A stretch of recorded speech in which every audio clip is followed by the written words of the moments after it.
अस्सलाम वालेकुम नाज़रीन कराम, आपकी खिदमत में सैयद कल्याण शाहज़ादी का सलाम अर्ज़ है। उम्मीद है आप सब खैर खैरियत से होंगे। नाज़रीन कराम, आज की हमारी वीडियो है बच्चे के नाम रखने के बारे में। नाज़रीन, इसमें कोई शक नहीं है कि ज़मीन पर रोनुमा होने वाले हालात व वाक़ियात का आलम नजूम से गहरा वास्ता है और सितारों की नकल व हरकत का हम इंसानों की ज़िंदगियों से गहरा ताल्लुक़ है। हमारे मुआशरे में बहुत से ऐसे लोग हैं जो इस बात को नहीं मानते, लेकिन ये बात हकीकत है। बहुत से ऐसे वाक़यात हैं जिनसे ये साबित होता है कि सितारों की गर्दिश हमारी ज़िंदगियों पर असर अंदाज होती है। जैसा कि आपने जंग खैबर का वाक़या सुन रखा होगा कि जब मौला अली शेर खुदा जंग खैबर के मैदान में तशरीफ़ ले गए जंग करने के लिए, तो आपके हाथ में एक अलम था। आपने उस अलम को एक पत्थर में गाड़ दिया, तो सामने किले में खैबर का जो किला था उसमें मरहब एक नजूमी के साथ ऊंची जगह पर बैठा ये वाक़या देख रहा था। तो जब उसने ये मंज़र देखा तो हैरत भरी निगाहों से उस नजूमी की तरफ देखा। तो नजूमी ने कहा कि इसमें इस बंदे का कोई कमाल नहीं है, ये तो एक बुर्ज है आसमान पर। जब वो फलां सितारे के सामने आ जाता है तो जो पत्थर है वो मोम हो जाता है, इसलिए इस बंदे ने इस अलम को पत्थर में गाड़ दिया। तो जब मौला अली शेर खुदा जो इमामत की बसारत व बसीरत रखते थे, जब उन्होंने ये सुना नजूमी की बात को, तो उन्होंने दोबारा उस अलम को उस पत्थर से उखाड़ा और फिर गाड़ा, फिर उखाड़ा, फिर गाड़ा। जब 3-4 मरतबा ऐसे किया तो उस नजूमी ने मरहब से कहा कि ये कोई आम बंदा नहीं है, इससे मत लड़ना, ये तो वो शख्स है जो ज़मीन पर खड़ा होकर आसमान के सितारों को गर्दिश दे रहा है। इसी तरह जंग नहरवान का वाक़या है कि जब आप जंग पे जाने के लिए अपने घोड़े पे मौला अली अलैहिस्सलाम सवार हुए तो एक नजूमी आया, उसने कहा कि या अली, आज आप जंग पर तशरीफ़ ना ले जाएं, क्योंकि मैं इल्म नजूम से वाकिफ़ हूँ और मेरा इल्म ये बताता है कि आज आपको फ़तह नहीं मिलेगी, आज आप जंग पर मत जाइए। तो मौला अली अलैहिस्सलाम ने इरशाद फरमाया कि मैं इमाम हूँ और मैं बुर्ज और सितारे जो हैं मेरे ताबे हैं और मैं आज ही जंग पर जाऊंगा और आज मुझे सबसे बड़ी फ़तह नसीब होगी। और ऐसा ही हुआ, मौला अली जंग पर गए और उनको फ़तह नसीब हुई। तो इसी तरह और भी बेशुमार वाक़यात हैं जिनसे ये साबित होता है कि कैसे बुर्ज और सितारे जो हैं उनका ताल्लुक़ इंसान की ज़िंदगी पर होता है। तो जो मैं अभी बयान नहीं करना चाहता, वरना वीडियो बहुत लंबी हो जाएगी। हम चलते हैं अपने मौजू की तरफ, जो आज का हमारा मौजू है कि बच्चे का नाम उस बच्चे के सितारे की मुवाफ़क़त से क्या रखा जाए। जिस बच्चे का नाम उसके सितारे के मुताबिक रखा जाता है तो उस बच्चे की ज़िंदगी पर उस नाम के अच्छे असरात मुरतब होते हैं। मसलन बच्चा हसीन, खुश इखलाक, खुश मिजाज, फरमा बरदार, नेक सीरत, दौलतमंद बनता है, वगैरह वगैरह। और इस बारे में हमारे रसूल खुदा सल्लल्लाहु अलैहि वसल्लम ने भी इरशाद फरमाया है कि तुम्हारे यहाँ जब भी कोई बच्चा पैदा हुआ तो उसके नाम रखने में देर मत करो, जल्द अज जल्द उसका नाम रखो।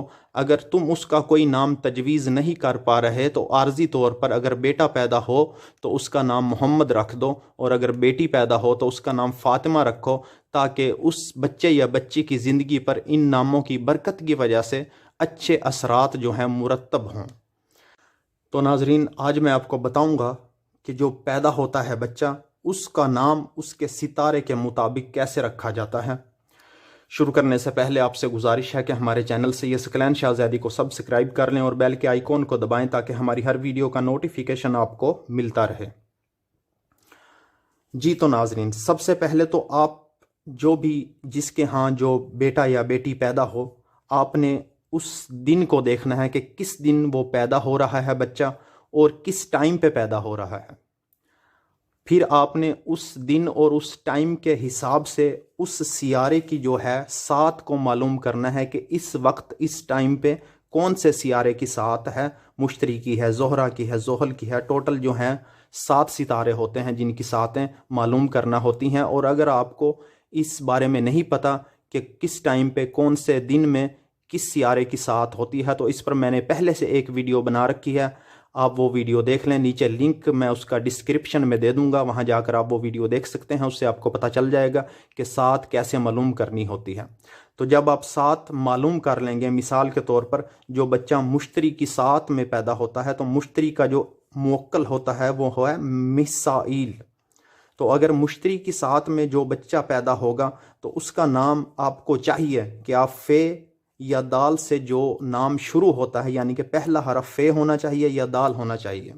मिसाल के तौर पर अगर बेटा पैदा हुआ है तो फे से आप फुआद रख लें, फरहान रख लें, फैसल रख लें, यानी कि कोई भी ऐसा नाम जिसका पहला हरफ फे हो वो आप नाम रखें। या अगर कोई बेटी पैदा होती है तो फजीलत रख लें, फे से फाखरा होता है, फौजिया होता है, या कोई भी नाम जो फे से शुरू हो या दाल से शुरू हो, उस हरफ से आपने उस बच्चे का नाम रखना है। इसी तरह अगर ज़ोहरा की साथ में पैदा होता है तो इसका जो मोक्कल है वो होता है इसमगून, तो आपने बे से उसका नाम रखना है। बे से बासित, बाकिर, यानी कि जिस नाम का जो पहला हरफ है वो बे हो या फिर दाल हो या फिर जाल हो, रे, तोएं, स्वाद, यानी कि ये जो हरफ हैं इनसे उसका नाम शुरू होना चाहिए, ये नाम आपने रखना है। इसके बाद अगर ज़ोहल की साथ में पैदा हो तो इसका मोक्कल अरफ़ाइल है, सीन, शीन, खे, ये इसके हरूफ हैं, इन हरफों से आपने नाम रखना है। इसके बाद चौथा जो है सियारा वो शम्स है जिसका है मोक्कल कलाइल, तो आपने मीम से नाम रखना है, यानी कि जो पहला हरफ हो नाम का वो मीम होना चाहिए। इसके बाद कमर है, इसका जो मोक्कल है वो नसोइल है, तो इसका नाम जो है आपने हे या दाल से जो हरफ पहला है शुरू हो वो नाम आपने रखना है। इसके बाद मरीख है, इसका जो मोक्कल है वो है बजराद, तो आपने जो पहला हरफ है वो होना चाहिए नाम का वाओ, ऐन, लाम, ये, तोएं, जे, ज़ुआद, जीम, नून से। इसी तरह जो अतारद की साथ में जो बच्चा या बच्ची जो पैदा होगी तो इसका जो मोक्कल होता है वो होता है ओकी, तो आपने क्वाफ, काफ, ऐन या ते, ये इसके हरूफ हैं, इन हरफों से जो नाम शुरू होगा वो नाम आपने रखना है बच्चे या बच्ची का जो पैदा होगा अतारद की साथ में। तो उम्मीद है आपको आज की वीडियो पसंद आई होगी। चाहते हैं आपसे इजाज़त। अल्लाह हाफिज़।